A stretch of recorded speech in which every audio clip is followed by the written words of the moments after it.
Hi, this is Amy Jo Berman with your quick acting/auditioning tip of the day. So today I want to talk about falling into traps in your auditions.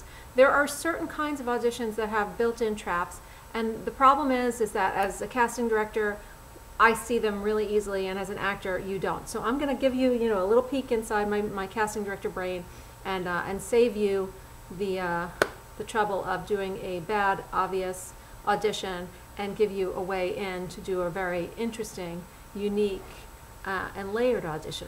Okay, so the other day I was coaching a client who came in for a pilot, and in this pilot, the scene had, the sides had the classic trap. Okay, it was a very one-dimensional-ish type character that seemed just like a bitch. Okay, so if you read the sides, it's really hard to not read this character as a bitch. So what happens? 99 out of 100 actors that come in playing it like a bitch. And the one that comes in not playing it like that, they get our attention. And how do you do that and stay within the realm of the character? Well, a bitch doesn't think of themselves as a bitch. A bitchy person doesn't walk around going, I'm a bitch. They walk around feeling justified and motivated in all their actions. So you have to find a way into that character where you can come up with the motivations and the justifications for your character that are positive to you. So you have to play the opposite often of what's written on the page. So if you get one of those characters that seems really, really obvious to you, and you think, oh, this is a no-brainer, I want you to pause and say, is this one of those trap scenes where if I do what's obviously written on the page, it's going to be, boring and one-dimensional?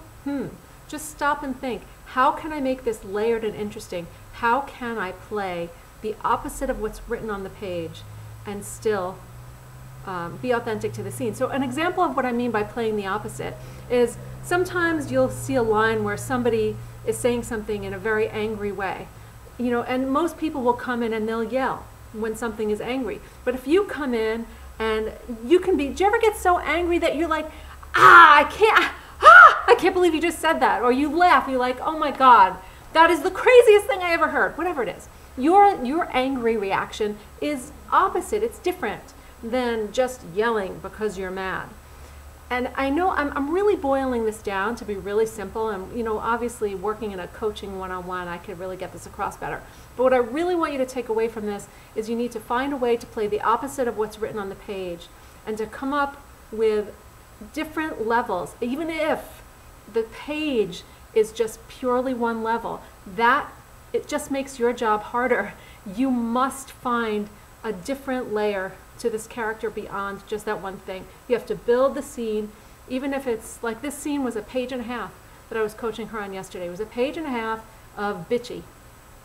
And if she'd have gone into the audition doing a page and a half of bitchy, she would not be getting a call back, okay? And that's what I want to convey to you today. It doesn't matter how short the scene is or how obvious it seems. The more obvious it seems, the more compelled you should be to stop and go, hey, what is in here that I'm not getting? How can I create layers to this? How can I play the opposite of this character and be a little bit different than everybody else? That's my tip for you today. If you enjoyed that, please do leave me a comment and come back for some more. And this is Amy Jo Berman, and I'll see you on the next video. Bye.